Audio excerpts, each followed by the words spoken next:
अस्सलाम वालेकुम नाज़रीन, आप देख रहे हैं प्रोग्राम रियासत और आवाम और मैं हूं मारिया जदू। नाज़रीन, अफगान तालिबान के पहले सरकारी रद्दअमल के बाद इंटरनेशनल कम्युनिटी की जानिब से भी एक रद्दअमल सामने आ रहा है। अमेरिका ने आज अफगानिस्तान हुकूमत के 9.5 अरब डॉलर्स के एहसास से मुंजमद किए हैं, जबकि दूसरी जानिब कैनेडियन ने तालिबान हुकूमत को मानने से साफ इनकार किया है और वहीं यूरोपीय यूनियन ने तालिबान हुकूमत को मशरूत तौर पर तस्लीम करने का इंदिया भी दिया है। लेकिन अफगानिस्तान में अभी तक गैर यकीनी के बादल छाए हुए हैं।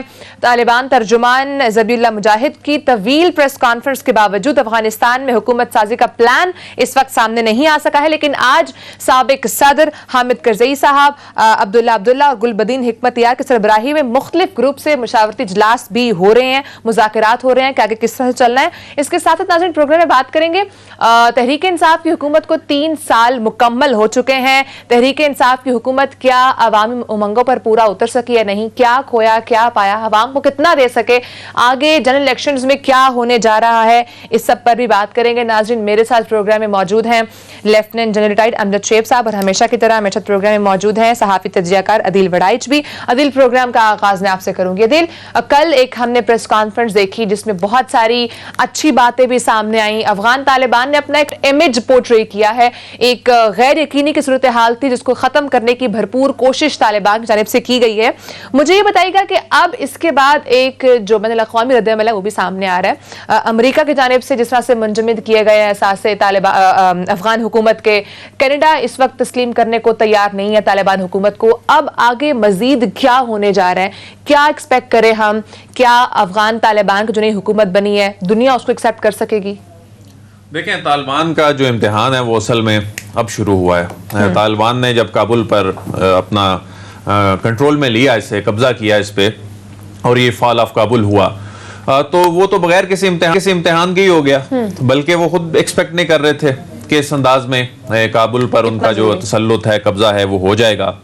और इस अंदाज में जो अफगान फौज है, अफगान फोर्सेस हैं, वो इस अंदाज में सरेंडर कर देंगी। असल इम्तिहान जो है तालिबान का अब शुरू हुआ है। उसकी वजह यह है कि अब जो चूंकि इन्होंने जो हुकूमत चलानी है, आइसोलेशन में रह के ये हुकूमत नहीं चला सकते।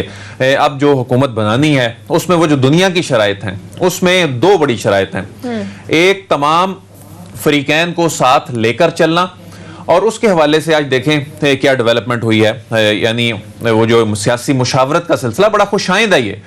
और जो अनस हक्कानी है, उनकी हामिद करज़ई से, अब्दुल्ला से मुलाकातें हुई हैं, उनकी गुलबदीन हिकमतयार से मुलाकातें हुई हैं। अब आने वाले 1-2 रोज में जो अफगान मुकम्मल क़ियादत है वो काबुल में मौजूद होगी। कल मुल्ला अब्दुल गनी बरादर 20 साल बाद पहुंचे कंदहार, तो अब वो भी जब काबुल पहुंच जाएंगे तो वहां पर इकट्ठ होगा।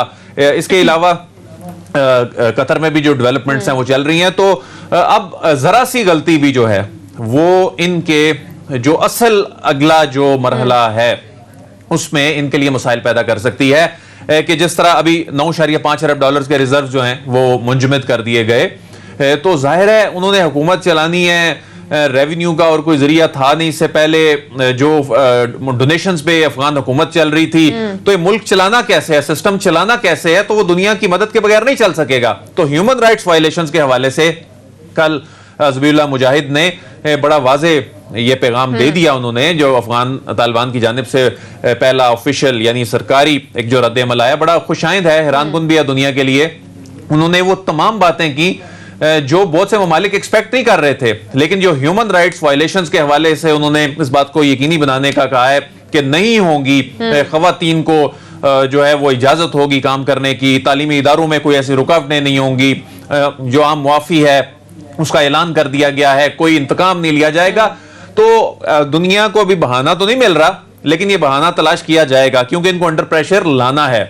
जिस तरीके से एब्रप्ट विड्रॉल हुई है, तो वो तो ऐसे ही लगता है कि अमेरिका चाहता ये था कि यहां पर खित्ता जो है में इस्तेहकाम का शिकार हो, और वो तो नहीं हुआ। वो जो खाना जंगी तो हुई नहीं है, वो मुहाजिरीन का चैलेंज उस तरह आया नहीं है, लेकिन इसको नजरअंदाज नहीं किया जा सकता। ये मुस्तकबिल में ये तमाम चैलेंजेस जो हैं ये सामने आ सकते हैं और ये तालिबान का इम्तिहान है। बिल्कुल जनरल साहब, आपको जानिब आऊंगी, मुझे ये बताइएगा कि अब तालिबान की हुकूमत एक नए स्टेप की तरफ जा रही है, जैसे दिल ने कहा कि अब असल इम्तिहान शुरू होने वाला है।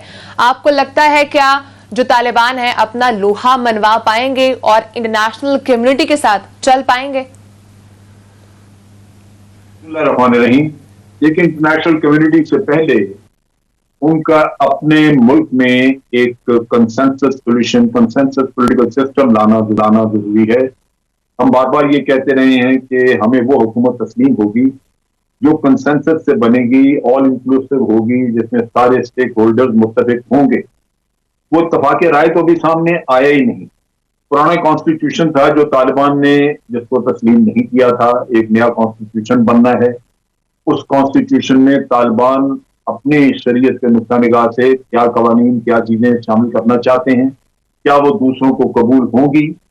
उसके अलावा इसमें ग्रुप्स हैं, उनको शेयर जो देना है, पावर शेयरिंग जो होगी, उसमें वो लोग अपने शेयर से मुतमईन होते हैं या ये देते हैं या नहीं देते। इसी तरह माइनॉरिटीज वगैरह हैं, उनके शेयर हैं। तो ये तो सारा सिलसिला भी मुज़ाकरात का शुरू हुआ ही है। आज पता चला है कि कुछ बातचीत हो रही है, मुज़ाकरात कर रहे हैं, आपस में मुशावरत कर रहे हैं, और वो कंसेंसस डेवलप होगा या नहीं होगा ये वक्त बताएगा। अगर कंसेंसस डेवलप होता नहीं है और आपस में ये इनका इत्तफाक राय नहीं बनता, तो ये तो फिर खाना जंगी की तरफ चले जाएंगे। फिर इंटरनेशनल कम्युनिटी इनको क्या रिकग्निशन देगी या पाकिस्तान ने क्या रिकग्नाइज करना है, वो तो फिर मामला गड़बड़ होगा। तो अभी तो ये एक प्रोसेस शुरू हुआ है। पहला प्रोसेस, इस प्रोसेस की जो शर्त थी उनकी पहली कि अशरफ गनी से बात नहीं हो सकती, अभी तो सिर्फ ये शर्त पूरी हुई है कि अशरफ गनी चला गया। अब बाकी प्रोसेस अब शुरू होगा या हुआ है आज, जहां बातचीत होगी। तो मेरे नुक्ता निगाह से तो अभी कोई भी चीज हतमी नहीं है। एक उन्होंने अच्छी फिजा जरूर बना ली है ये कह के कि हम आम माफी दे रहे हैं, किसी से इंतकाम नहीं लेंगे। खवातीन के मामले में जो बातचीत की है उसका एक अच्छा मैसेज गया है, लेकिन उस पर भी अक़वाम आलम में ये शुबात है कि ये जो बातें इन्होंने की हैं, क्या आइंदा इन पे अमल भी होगा? क्या ये इनके कॉन्डक्ट का परमानेंट एक रवायत रहेगी इस तरह? और वो चीजें भी अक़वाम आलम देखना चाहेंगी। तो इस वजह से ये बहुत ही अभी इब्तदाई मराहिल हैं। इसमें मेरा नहीं ख्याल कि आप इससे कोई ऐसा नतीजा खर्च कर सकते हैं जो आइंदा के लिए हमें बड़ा मौजूद नजर आए। इंट्रा अफगान डायलॉग इस नई शक्ल में शुरू हो गए हैं, मुशावरत का सिलसिला शुरू हो गया है, तो ऐसे लग रहा है कि असल रुकावट अशरफ गनी ही थे, वो नहीं चाहते थे। अभी तो चीजें जो हैं वो बेहतरी की तरफ जाना शुरू हो गई हैं।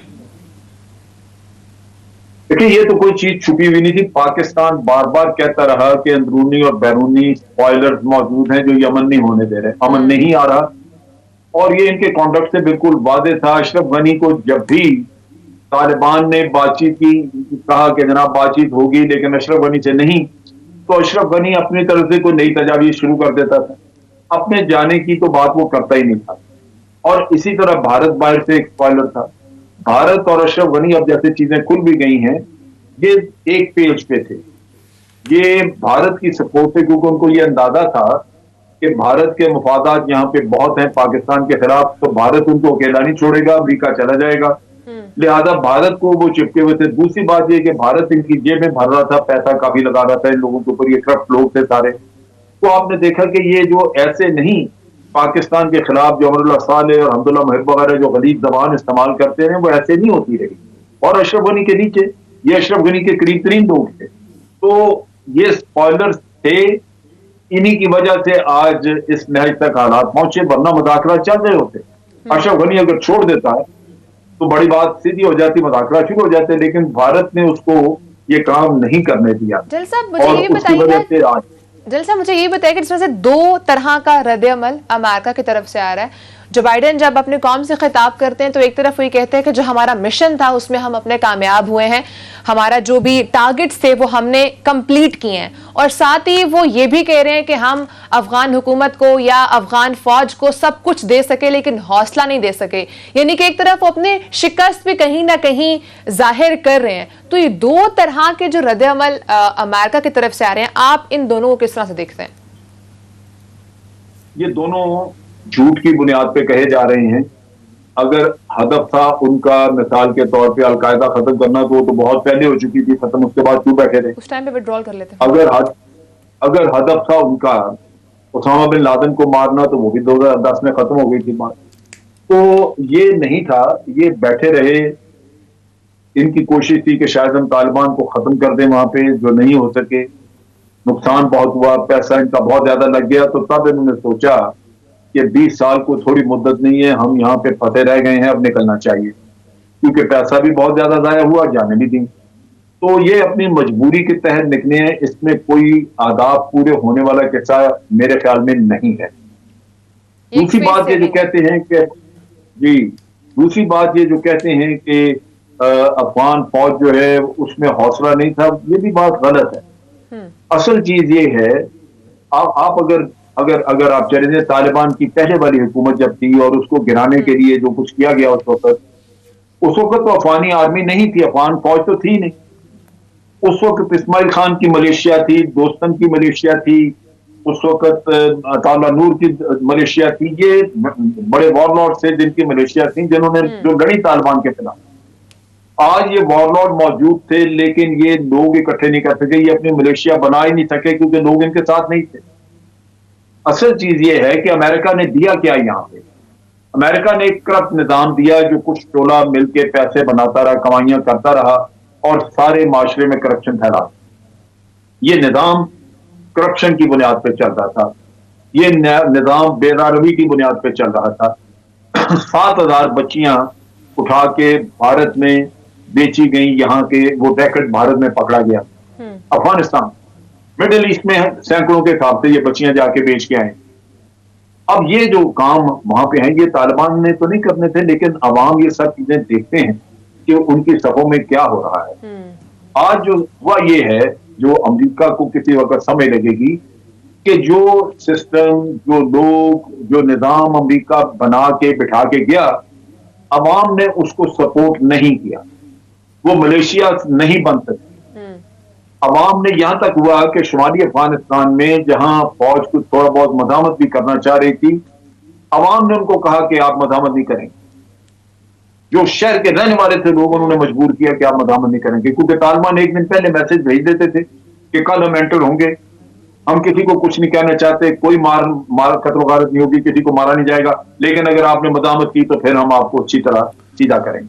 तो लोग कहते थे कि क्यों लड़े हम, क्यों मरे इन लोगों के लिए जो खुद अपनी जेब में भर रहे हैं, हमारा तो कुछ भी नहीं हो रहा।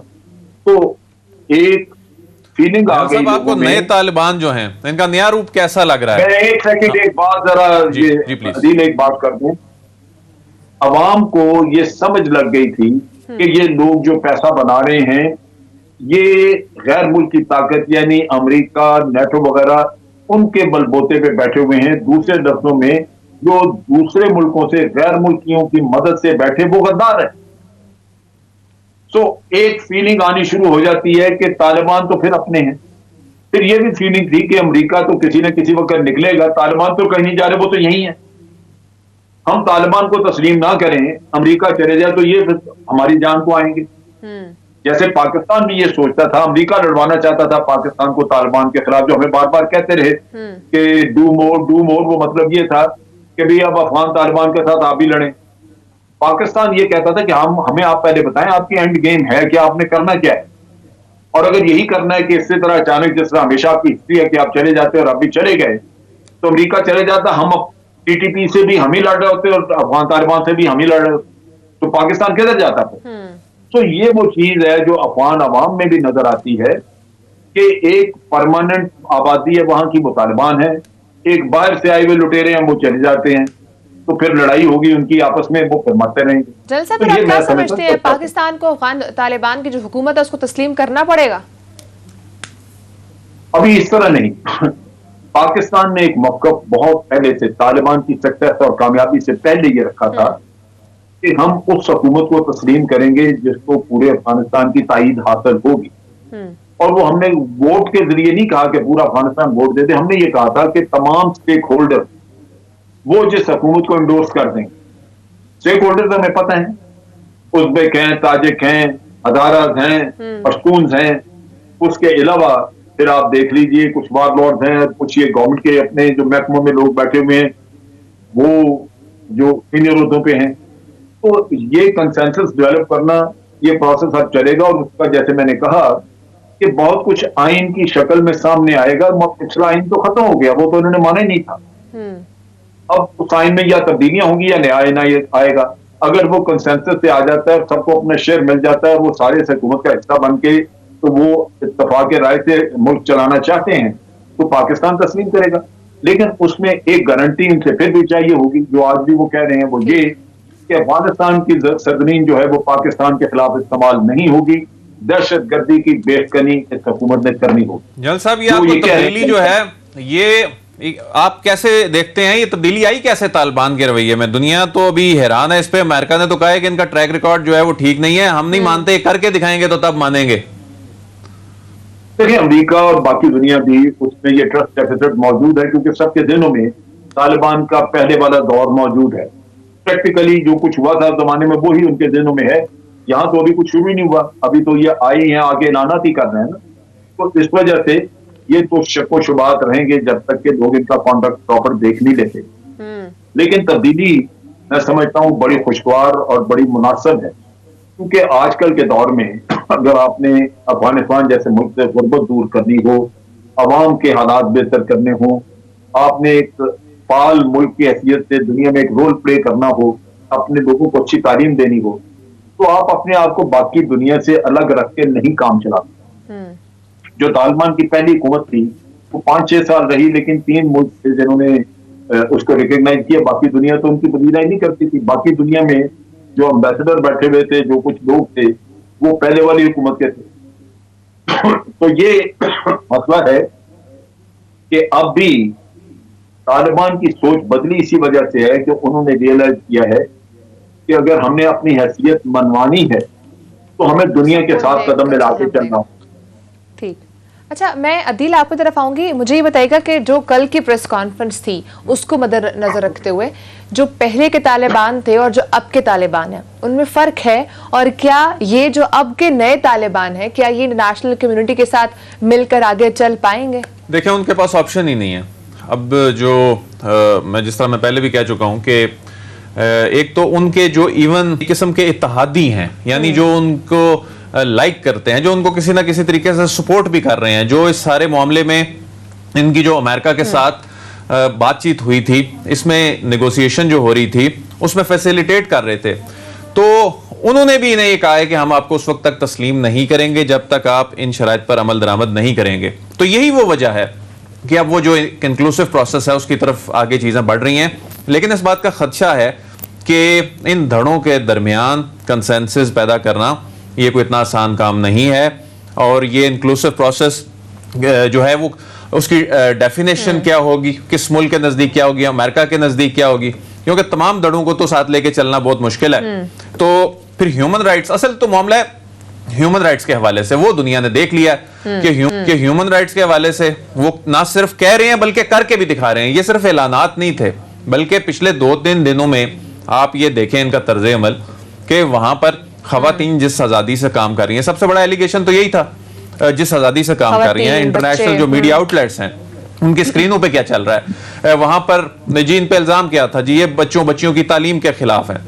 वहां पर तालीमी इदारों में, वहां पर कॉलेजेस में वहां जिस अंदाज में पैगाम भिजवाया गया है, वहां पर उनको जो एक कॉन्फिडेंस दिया गया है कि, और ये बताया गया है कि हम इस मामले में आपके साथ हैं। फिर इंतकाम, फिर वो खौफ को खुद उन्होंने खत्म करके दिखाया पिछले 2-3 दिन में। तो ये वो चीजें हैं जो वो दुनिया को दिखाने की ना सिर्फ कोशिश कर रहे हैं, इनके पास ऑप्शन भी और कोई नहीं है। ये करेंगे तो दुनिया के साथ चलेंगे, अदरवाइज देख लेना कि $9.5 अरब के अपने जो रिजर्व्स हैं वो मुंजमद हो गए हैं, दुनिया साथ नहीं चलेगी। पैसा कहां से आएगा?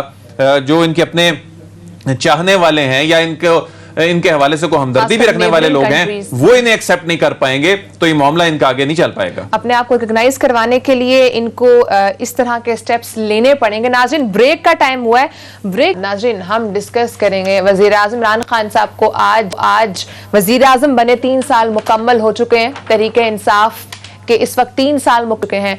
क्या खोया हमने, क्या पाया, और बतौर तहरीके इंसाफ की जो हुकूमत रही उन्होंने अवामी उमंगों पर कितना वो पूरा उतरे, इस सब पे बात करेंगे ब्रेक के बाद। साथ ही रहेगा।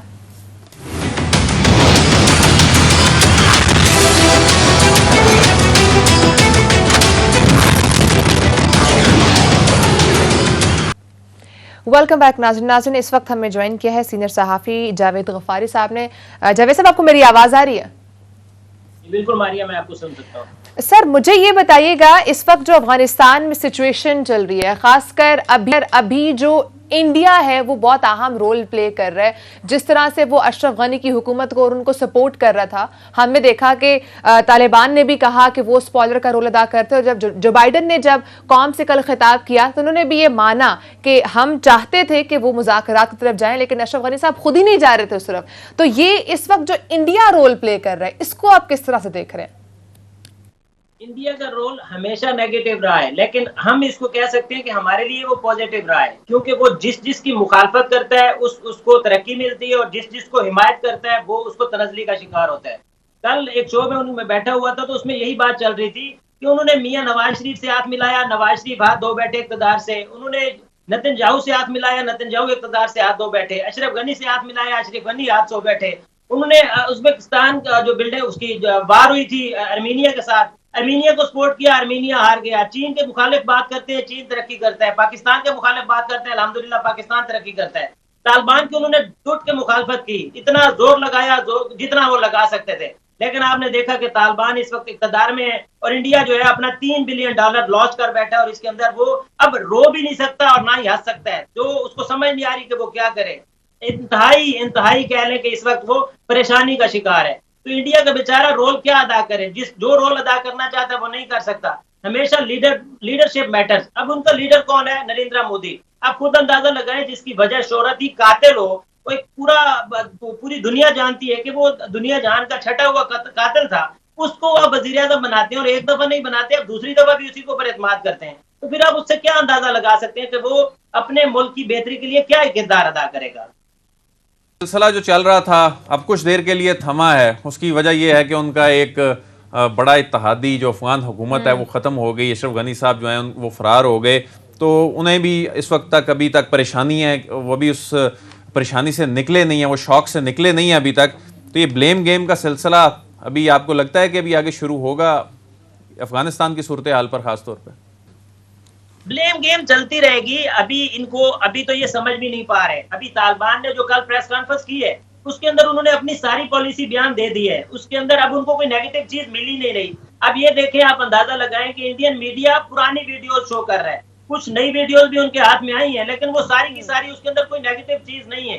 तो वो सिर्फ और सिर्फ नेगेटिव किरदार अदा करना जानता है, जो कि अब नेगेटिव चीज भी नहीं मिल रही उसको। अब इंतहाई वो कह लेंगे ना, अजीब समझ से बालातर उसकी सूरत हाल है। अब पाकिस्तान के लिए ये बेहतरीन वक्त है कि जिस तरह हमें कल ही आपने देखा वज़ीर-ए-आज़म पाकिस्तान को 3 अहम कॉल भी मौसूल हुई, और उम्मीद लगाई जा रही है कि वो भी कॉल करेंगे, जिसकी कॉल बहुत पहले आ जानी चाहिए थी। जो बाइडन को आते ही इक़्तिदार संभालते ही कॉल कर देना चाहिए था, क्योंकि सारी दुनिया जान गई है कि अगर कोई इस वक्त दानिशमंदी से काम कर रहा है तो वो वज़ीर-ए-आज़म पाकिस्तान है। वो निपटना भी जानते हैं, सूरत हाल जिस तरह की भी हो उससे लड़ना भी जानते हैं, और उस तमाम तर सिनेरियो से निकलना भी जानते हैं। आपने देखा जो वज़ीर-ए-आज़म पाकिस्तान इमरान खान ने इक़्तिदार से बहुत पहले स्टेटमेंट्स दी थी, वो आज ट्रू साबित हो रही हैं। लेफ्टिनेंट जनरल हमीद गुल की जो स्टेटमेंट बहुत पहले आई थी वो आज साबित हो रही है। तो आप कह सकते हैं कि पाकिस्तान का किरदार तो हमेशा मुस्बत रहा है और पाकिस्तान ने कभी मनफी बात की नहीं है। बाकी रही इंडिया का जो प्रोपेगेंडा है वो दम तोड़ गया है, वो पूरी दुनिया के सामने बिल्कुल नजर आ गया है कि इंडिया ने हमेशा सिर्फ अपना मतलब सोचा है, और कभी ना ही उनको इंसानियत नजर आती है और ना ही कभी इस तरह की चीज नजर आती है जिसमें आप कह लें कि वो बेहतरी की तरफ जा रहे हैं। मैं जनरल साहब जानना चाहूंगी, जनरल साहब आपको मेरी आवाज आ रही है? जनरल साहब, जैसे भी गफ्फारी साहब ने बात की है कि जो अफगानिस्तान में इंडिया का रोल था वो अपनी तरफ से तो पॉजिटिव खेलना चाह रहे थे, लेकिन वो उल्टा उनको नेगेटिव पड़ गया और वो हमारे लिए फायदेमंद साबित हुआ। आप इस बात से एग्री करते हैं? देखिए, इंडिया ये चाह रहा था कि अफगानिस्तान, जैसे हम कहते थे स्पॉइलर, वो अफगानिस्तान में स्टेबिलिटी नहीं चाहता। अगर स्टेबिलिटी चाहते तो अशरफ गनी को कहते कि बातचीत करो, लेकिन उन्होंने अशरफ गनी को इनकरेज किया कि वो बातचीत से दूर है, और भारत तक वहां पे हर तरह के मुहरबे कर टेररिज्म उन्होंने करवाया वहां पे, और इल्जाम वो तालिबान पे लगाते रहे कि जनाब ये एक तरफ तो आपसे एग्रीमेंट कर रहे हैं, दूसरी तरफ दहशतगर्दी करवा रहे हैं अफगानिस्तान। तो उन्होंने हर तरह के हरबे इस्तेमाल किए कि अफगानिस्तान जो है वो डिस्टेबलाइज रहे, ताकि उनको वहां पे मौका मिले कि वहां से वो पाकिस्तान के खिलाफ दहशतगर्दी करवाते रहे। उनको अफगानिस्तान से कोई मोहब्बत नहीं थी, ना ये अफगानिस्तान का उनको अमन अजीज था। उनको तो सिर्फ ये कि अफगानिस्तान में ऐसे करप्ट सियासतदान मौजूद रहे जो उनसे पैसे खा के उनके लिए काम करें और उनको अफगानिस्तान से पाकिस्तान के खिलाफ काम करने की इजाजत दिए रहे। तो वो चल रहा था। अब जो सूरत हाल है इसमें इंडिया खामोश नहीं बैठेगा या वो आराम से नहीं बैठेगा, और ना ही अमेरिका। अमेरिका भी जिन हालात में छोड़ के गया था वो अफगानिस्तान को डिस्टेबलाइज ही रखना चाहता था। उनके लिए ये बड़ी हैरानी की बात हुई कि ये अमन कैसे आ गया, सारा कुछ अमन से हो गया।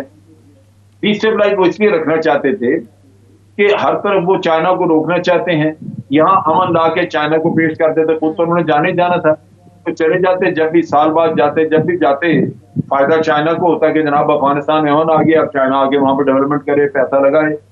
तो ये तो वो नहीं करते थे। उनको तो जरूरत थी कि ये खिता इस कदर बुरे हाल में हुई, आपस में इतने लड़ते रहे कि बाहर से न चाइना इधर आ सके और इंडिया बैठा रहे। आपको पता है कि उन्होंने अपनी साउथ एशिया पॉलिसी जो ट्रंप के वक्त में उन्होंने अनाउंस की थी, उसमें उन्होंने वादे कहा था कि अब साउथ एशिया में इंडिया का रोल है। ज्यादा इंडिया बिठाना चाहते थे कि वहां से बैठ के वो पाकिस्तान को रगड़ता रहे, जो जी चाहे करे। ये दोनों चीजें जो है ये दोबारा होनी है। आप देखेंगे इसकी दो पॉसिबिलिटीज बनती हैं। एक तो ये कि चूंकि करप्शन बहुत है अफगानिस्तान में, तो करप्ट सियासतदानों को खरीद के अंदर से गड़बड़ करवाई जा सकती है। गफारी साहब, आप दूसरा ये है कि गफारी साहब आपने हो बात सकता है, की थोड़ी देर एक बात पहले। और कह दूं मैं, एक बात और कह दूं, और ये भी हो सकता है करप्ट सियासतदानों को खरीदें, और ये भी हो सकता है कि बाहर कहीं गवर्नमेंट इन एग्जाइल बना के वहां से प्रॉब्लम करवाते रहे और अमेरिका $9.5 बिलियन उस गवर्नमेंट को दे दे जो बाहर बने, उसको वो तस्लीम करते हैं और ये कहेगी कि गैर कानूनी है, ये तालिबान की हुकूमत गैर कानूनी है, हम कानूनी गवर्नमेंट को दे रहे हैं 9.5। ठीक है, तो अभी बहुत कुछ देखने को है, बड़े मसाइल आते हैं। ठीक है, मसाइल बहुत ज्यादा। गफारी साहब, मुझे ये बताया कि जैसे भी आपने बात की है कि इंडिया अशरफ गनी साहब को रोकता रहा है कि आपने डायलॉग की तरफ नहीं जाना, लेकिन अमेरिका ने ये बात मानी है कि हम अशरफ गनी को कब से कह रहे थे कि आप डायलॉग करें, लेकिन वो खुद ही नहीं माने और वो डायलॉग से इनकार ही करते रहे। यानी कि इंडिया खुद इटसेल्फ अमेरिका की बात भी नहीं मान रहा। इंडिया का असल में मकसद सिर्फ और सिर्फ वहां पे मुआशी फायदा लेना था। वहां से वो जो पहाड़ी, जो हमारा अफगानिस्तान का खित्ता है, इसके अंदर आपको पता है बहुत सारे वसाइल हैं, वो सिर्फ और सिर्फ वो लालच में मारा गया। इंडिया सिर्फ और सिर्फ वहां से खाना चाहता था। कौन लगाता है किसी दूसरे मुल्क में $3 बिलियन? अब उसने जब झोंक दिया पैसा, अब उसको समझ नहीं आ रहा कि वो रिकवर कैसे करे। अब वो रिकवर तो कर नहीं सकता, इसलिए इंडिया ना किसी की सुनना चाह रहा था और ना ही वो करना चाह रहा था। वो सिर्फ और सिर्फ उसको पुश कर रहा था कि वो अशरफ गनी को सपोर्ट करे और अशरफ गनी उनको उसी तरह सपोर्ट करे जिस तरह इंडिया चाहता है। इंडिया, अशरफ गनी बेबस हो गया, उसके बाद समझ ही नहीं आ रही थी। अमेरिका तो अगर डायलॉग ना शुरू होता, और ये मामला तो शायद इतनी जल्दी नहीं हो सकते थे अगर अमेरिका एग्री ना होता और अमेरिका डायलॉग की तरफ ना ले जाता। हालात में तो वही लेकर गया। बाकी रहेगी बात उसकी इंडिया की, तो इंडिया ने तो हमेशा यही किरदार अदा किया, सिर्फ और सिर्फ वो अपने पेट पर हाथ फेरता है और इसको किसी चीज की समझ नहीं आती। इंडिया जहां पे भी किरदार अदा करेगा वो सिर्फ और सिर्फ अपना सोचता है। इंडिया किसी और का सोच ही नहीं सकता। अगर इंसानियत का उसको इतना ही ख्याल होता तो वो मकबूजा कश्मीर के अंदर रोजाना हालातें आपको नजर आती, लॉकडाउन नजर आता है, 2 साल से वो दबा के बैठा हुआ है। वहां पर जो हमारी मुसलमान बिरादरी है वो वहां पे बैठी हुई पिस रही है, उसको ना ख्याल करता, उसको इंसानियत से कोई लेना देना नहीं। ठीक है, बहुत शुक्रिया जावेद गफारी साहब, आपने प्रोग्राम को पर टाइम दिया। नाज़रीन, नेक्स्ट टॉपिक की तरफ मूव करते हैं। 3 साल कारकर्दगी, आज तहरीक इंसाफ की हुकूमत को 3 साल हो चुके हैं। वज़ीर आज़म इमरान खान साहब को वज़ीर आज़म बने 3 साल हो चुके हैं। अदील, मैं आपसे जानना चाहूँगी, इस पूरी 3 साल कारकर्दगी को अगर आप कहते हैं ना एक बॉक्स के अंदर बंद करें, क्या हमने खोया है और क्या हमने पाया है, ज़रा ये बता दें। देखें, ये आधा वक्त तो गुजार दिया, अब आधे से ज्यादा वक्त गुजर गया, अब रह गए 2 साल, और 2 साल में से भी अब 1 साल ही रह गया बुनियादी तौर पे। आखिरी साल जो है वो तो इलेक्शन का साल होता है। तो पाकिस्तान तहरीक इंसाफ का जो असल जो मरहला है, जो अवाम को डिलीवर करने के हवाले से, वो अब आया है। उसकी रीज़न ये है जी, पहले कह रहे थे कि जी हम तो अभी आए हैं, नए आए हैं, माजी की हुकूमतें हमारे लिए इतने गड्ढे खोद गई थी, ट्रैप लगा गई थी, कर्जे ले गई थी। फिर उसके बाद चीज़ें अब बेहतरी की तरफ जाती नज़र भी आ रही हैं। फिर इस दौरान 3 बरसों में कई बरसों बाद करंट अकाउंट खसारा जो है वो ख़त्म हुआ, करंट अकाउंट सरप्लस हुआ, फिर एक्सपोर्ट्स बढ़ी। अच्छा, ये वो सारी चीज़ें थी, यानी एक दफ़ा ग्रोथ रेट नेगेटिव में गया, फिर 3.94 आया, तो ये सारी वो चीजें थी जो सियासी तौर पर तो इनको पाकिस्तान तहरीक इंसाफ की हुकूमत ये कह सकती है कि जी हमने ये देखें ना, ये करके दिखा दिया। लेकिन अवाम को रिलीफ देने के हवाले से अभी तक जो परसेप्शन है, ये 3 बरस गुजरने के बाद जो है, अगरचे इसमें और बहुत सारे फैक्टर्स हैं, जो इंटरनेशनल प्राइसेस हैं वो बढ़ गई हैं, जो तेल की कीमतों को देखा जाए वो बढ़ी हैं, लेकिन अवाम जो है वो ये एक्सपेक्ट कर रहे हैं कि कोई महंगाई में इस हवाले से कोई रिलीफ मिले। अच्छा, इसमें एक बदउनवानी के खिलाफ असल तो इनका जो एहतसाब का नैरेटिव था ना, एहतसाब का नैरेटिव जो था उसमें भी उस अंदाज में कामयाबी नहीं मिली। यानी जो सबसे जो ज्यादा फोकस में थे शरीफ खानदान था। शरीफ खानदान आप देख लें कि तमाम लोग बाहर हैं, कोई रकम रिकवर नहीं हुई। जो तमाम बड़े पॉलिटिशियंस हैं उनके केसेस में परसेप्शन ये बनी है कि ये जो पाकिस्तान तहरीक इंसाफ की हुकूमत है शायद पॉलिटिकल विक्टिमाइजेशन कर रही है, वो उनका नैरेटिव ये है। उसमें फिर आटा चीनी बहरान भी आया, उसमें को अद्वियात की कीमतों में इजाफे का जो है वो स्कैंडल भी आया, उसमें फिर सिविल सर्विस इस्लाहात लोग पूछ रहे हैं कहां पर हैं, लोग पूछ रहे हैं जी वो 1 करोड़ नौकरियां और वो 50 लाख घर किधर हैं। लेकिन कुछ चीजें पॉजिटिव भी हैं, जो पॉजिटिव हैं उन पे फिर लोग बात नहीं करते। वो इस तरह है कि जो इंटरनेशनल फ्रंट पे, फॉरेन अफेयर्स के फ्रंट पे पाकिस्तान तहरीक इंसाफ की हुकूमत ने डिलीवर किया। FATF की बात कर लें तो दुनिया ने तस्लीम किया कि पाकिस्तान ने कलील अरसे में उन एक्शन प्लान पर न सिर्फ उसको अमल दरामद किया है बल्कि आगे भी एक उम्मीद नजर आ रही है कि इंशाल्लाह हम ग्रे लिस्ट से निकल जाएंगे। फिर आप देख लें, अभी रिसेंटली अफगान मसले की बात कर लेते हैं। इमरान खान हुकूमत में आने से पहले जो उनका नैरेटिव था अफगान मसले में, इमरान खान का नैरेटिव शायद वो वाहिद लीडर हों इस वक्त जो कह सकते हैं कि मेरा नैरेटिव जीत गया, क्योंकि अब सब वो बात कर रहे हैं, सिर्फ बात ही नहीं कर रहे बल्कि ये साबित हुआ है। और आज देखें 3 रहनुमाओं ने फोन किया अफगानिस्तान के इशू पे। उसकी रीजन ये है कि दुनिया ने 20 साल के तजर्बे के बाद, नाकाम तजर्बे के बाद बिल आखिर तस्लीम किया कि इमरान खान ठीक कह रहे थे। तो ये भी बहरहाल इनका क्रेडिट जाता है, अगरचे हुकूमत से पहले का इनका नैरेटिव था। ठीक। फिर अब ये जो 10 अरब दरख्त हैं, आम आदमी ये नहीं सोचता कि जी ये चले 10 अरब नहीं लगे होंगे, कोई 1 अरब नहीं लगे होंगे, करोड़ों लग गए होंगे।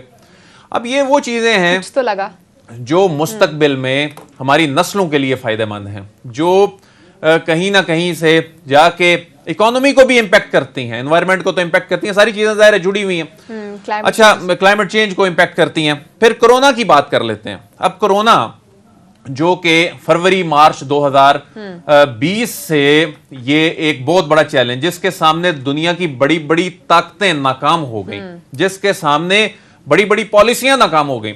एक इमरान खान उन चंद लीडर्स में थे जिन्होंने कोविड के हवाले से एक स्टैंड लिया कि मुल्क बंद नहीं करना। लोगों ने मजाक उड़ाया। खुद हमारी जो सूबाई हुकूमत सिंध की है उसने मानने से उस वक्त इनकार कर दिया। उन्होंने कहा ये तो नुकसान पहुंचाएंगे। इवन जो नेशनल लेवल पे ये कंसर्न था, लेकिन इमरान खान का नैरेटिव वहां भी जीता। दुनिया उसी मॉडल पर आई, दुनिया ने वो मॉडल एडॉप्ट किया। जो कोरोना है इसकी जो इस क्राइसिस को एक अपॉर्चुनिटी में भी तब्दील किया। और आप देख लें कि फिर इस दौरान जो हमारे जो रिजर्व्स हैं वो उनमें बड़ा इजाफा हुआ। फिर ऐसा मैकेनिज्म बनाया कि आपकी जो रेमिटेंसेस हैं ये तारीख हर महीने तारीख रकम करती हैं, एक सिस्टम बनाया और ये उन पर लोग ट्रस्ट कर रहे हैं। जाहिर है तब पाकिस्तान में पैसा आ रहा है, लोग पैसा भिजवा रहे हैं, इन्वेस्टमेंट्स आ रही हैं। तो सेहत कार्ड, किसान कार्ड, ये वो चीजें हैं जिन पे पूरा पूरा प्रोग्राम हो सकता है। अब सेहत कार्ड की अगर हम बात करते हैं तो ये तो मगरबी ममालिक से बेहतरीन सिस्टम, अगर ये इंप्लीमेंट इसको कर देते हैं अपनी हुकूमत खत्म होने से पहले, तो मगरबी ममालिक से बेहतरीन ऐसा सिस्टम तो वहां मौजूद नहीं है, जहां अमीर गरीब के लिए प्राइवेट सरकारी अस्पताल से मुफ्त इलाज हो और एक बेहतरीन लिमिट दी गई है उसमें। लेकिन इसकी इंप्लीमेंटेशन शर्त है। फिर किसानों के हवाले से आप अपनी जो इकोनॉमी है उसकी डिपेंडेंस एग्रीकल्चर पे लेके जा रहे हैं, और उसके बाद आप किसान को एक नए सिस्टम के तहत सब्सिडी देने जा रहे हैं, जो पहले से एक ऑब्सोलीट, एक मतरूक शुदा सिस्टम के तहत वो किया जा रहा था, जिसके कोई असरात नजर नहीं आ रहे थे। ये अगर कर जाते हैं तो मैं समझता हूं कि अगले 2 साल जो है ये ये काफी अरसा है, 1 से 2 साल का जो अरसा है इसमें कर देते हैं। साहब से भी पूछ लेते हैं, जनरल साहब से भी पूछ लेते हैं। जनरल साहब इस वक्त लाइन पे नहीं है। नाज़रीन, ब्रेक का टाइम हुआ है, ब्रेक के बाद हम पर बात करेंगे। साथ ही रहिएगा।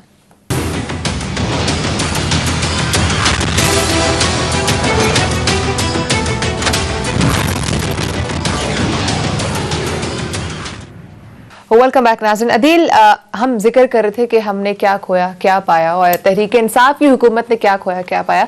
कुछ बातें आपने गिनवाई हैं, बट अमूमन होता यह है कि अपोजिशन उन्हीं नेगेटिव पॉइंट्स को हाईलाइट कर रही होती है और अवाम भी उन्हीं पॉइंट्स को देख रही होती है।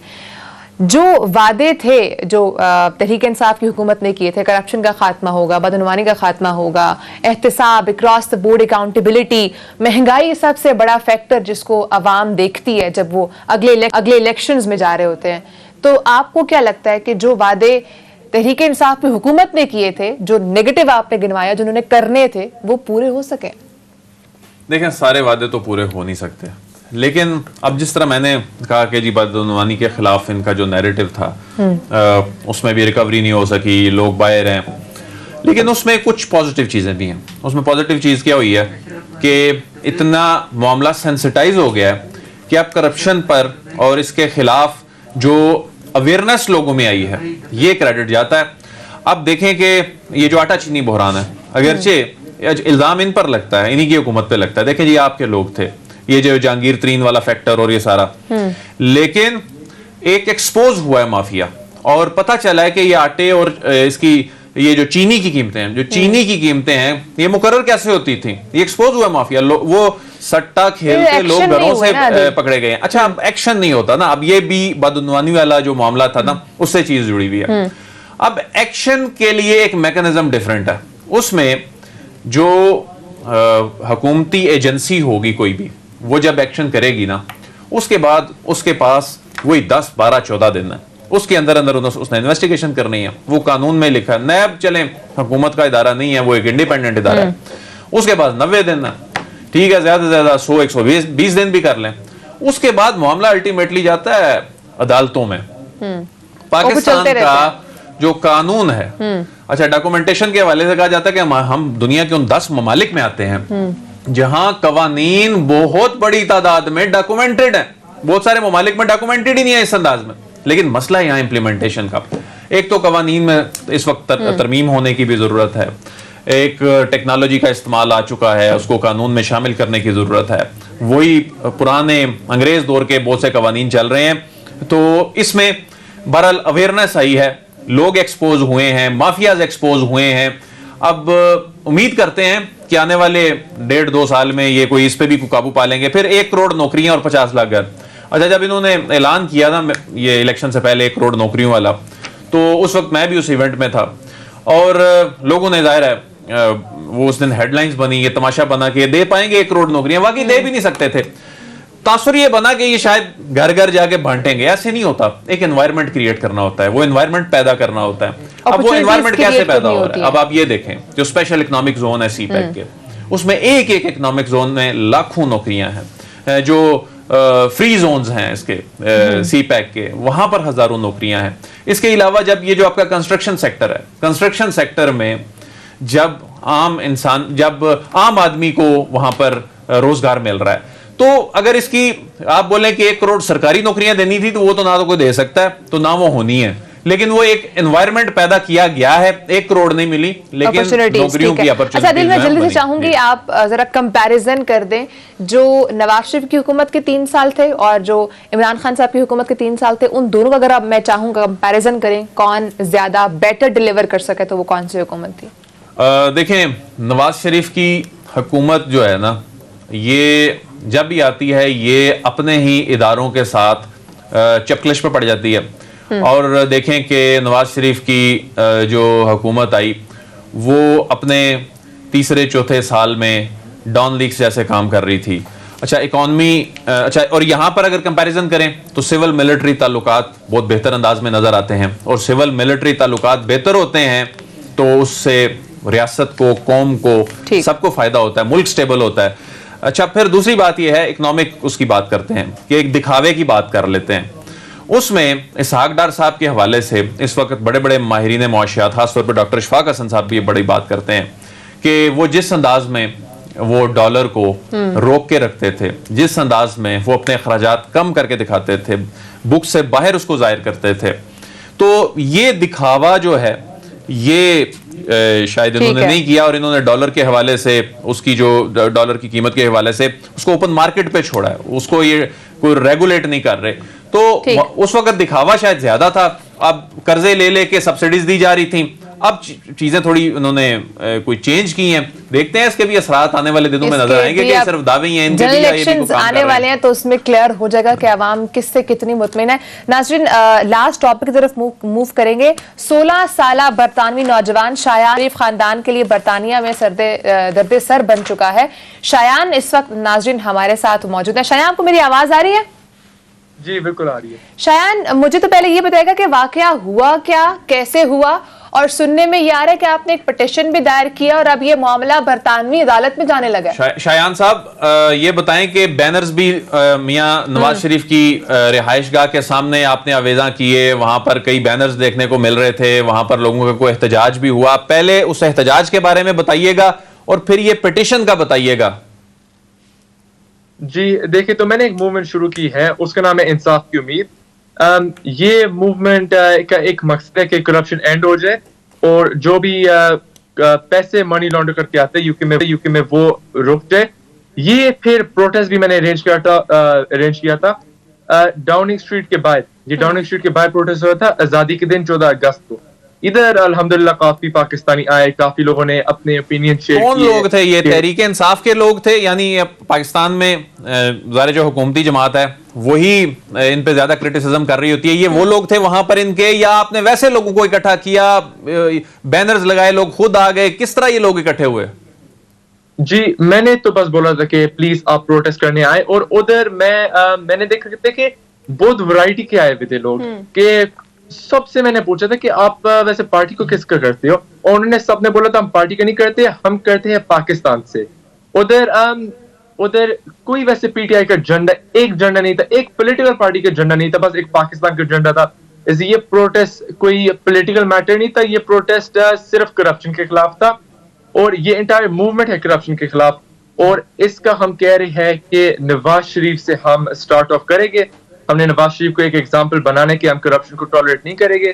तो शायद इसकी बेस क्या थी? ये जो आपने पूरा ये जो बोर्ड्स यहाँ पर तमाम ये जो मुहिम स्टार्ट की है, इसकी बेस क्या थी?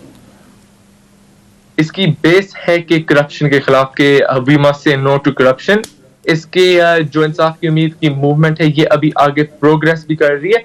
एक अभी पिटीशन भी पब्लिश हो गई है जो यूके की ऑफिशियल पार्लियामेंट वेबसाइट है। उस पिटीशन में जी वो पिटीशन किस हवाले से है? वो पिटीशन है कि identify and sanction Pakistani individuals involve in money laundering. तो जो भी पाकिस्तानी आएगा मनी लॉन्डर करके पैसा या करप्शन से पैसा करके इधर इन्वेस्ट करेगा, उसके खिलाफ ब्रिटानिया की हुकूमत एक्शन ले। एक इसका एग्जांपल है नवाज शरीफ और शरीफ फैमिली। लेकिन ये जो पिटीशन है ये सिर्फ नवाज शरीफ के खिलाफ नहीं है, ये तो कोई भी जो करप्शन करेगा पाकिस्तान से उसके खिलाफ है। एक बस नवाज शरीफ एक एग्जांपल है। इस पिटीशन के अगर 1 लाख सिग्नेचर हो जाए फिर ये पार्लियामेंट पे डिबेट कंसिडर होगी। और ये मूवमेंट का ये बहुत बड़ा स्टेप है कि पिटीशन पब्लिश होगी, और इंशाल्लाह इन द कमिंग डेज एक और भी खबर आएगी। तो ये बताइए कि यानी ये जो पिटीशन है ये एक जनरल नोयत की है, और इस पिटीशन में यानी कोई शरीफ बरादरान का कोई इस तरह नाम नहीं लिया, और ये मामला पिटीशन जब वहां पर साइन हो जाती है हजारों की तादाद में, यानी 8-10 हजार लोग अगर साइन कर देते हैं तो पार्लियामेंट में मामला फिर जाता ही है।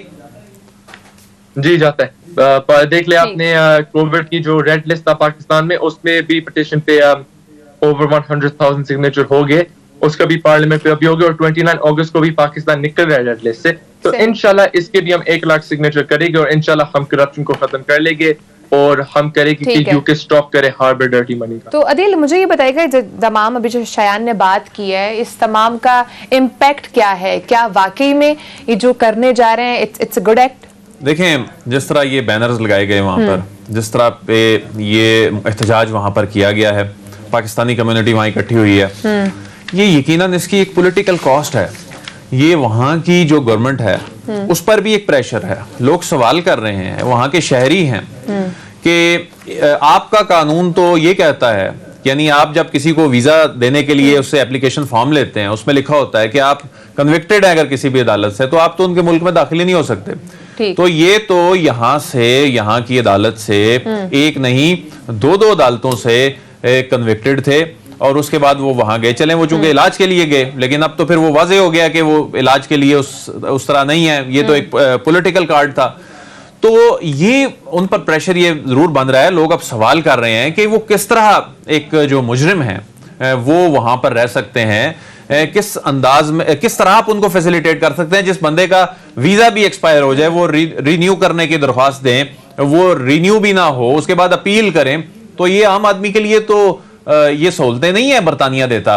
तो ये जाहिर है मियां नवाज शरीफ साहब को दे रहा है, तो उसकी वजह ये है, जाहिर है कि यहां से मियां नवाज शरीफ साहब पर जो इल्जाम है कि उन्होंने वो जिन अपार्टमेंट्स में इस वक्त रिहाइश पजीर हैं, तो जिनको जब्त करने के अहकामात एहतसाब अदालत दे चुकी है, कि अदालत ये कह चुकी है कि ये जायज रकम से नहीं बनाए गए, तो फिर सवाल तो उठेंगे कि बरतानिया क्यों प्रोटेक्ट कर रहा है। शायद वो जो ये मनी लॉन्ड्रिंग का जो रकम है, अब यही ममालिक FATF में बैठ के भाषण झाड़ते हैं और पाकिस्तान को कहते हैं कि मनी लॉन्ड्रिंग के हवाले से कवानीन जो हैं ये सख्त करें, और खुद दूसरी जानिब क्या कर रहे हैं। तो ये उनको जवाब तो देना पड़ेगा, आज नहीं तो कल। इसकी एक पॉलिटिकल कॉस्ट तो है उनके लिए भी। से पूछते हैं, शायान मुझे बताइएगा, आप इस तमाम तहरीक को सोली हैंडल कर रहे हैं, आपके साथ कोई और भी है? जी देखिए, जो मूवमेंट है ये बस एक 16 साल के बच्चे की आवाज है, और वो बच्चा काफी टायर्ड हो गया कि उसका जो पाकिस्तान जो मदरलैंड है उसको लूट लिया है इन क्रुक्स ने, इन थीव्स ने, और उन्होंने कोई सेकंड थॉट भी नहीं किया था लूटने में। तो ये बस एक 16 साल की बच्चे की आवाज है, ओवरसीज पाकिस्तानी की, जो फ्रस्ट्रेटेड हो गया और जो थक गया करप्शन से, और जो इंशाल्लाह पूरी ट्राई करेगा, और पूरी उसकी उम्मीद है कि कोई ब्रितानिया की हुकूमत उन लूटर्स के खिलाफ एक्शन ले ले। वेरी गुड लक शायान, जो आप तहरीक लेकर चल रहे हैं, अल्लाह पाक आपको कामयाब करें। नाज़रीन, प्रोग्राम का टाइम खत्म हो चुका है, कल मुलाकात होगी, अपना ख्याल रखिएगा, अल्लाह हाफ़िज़।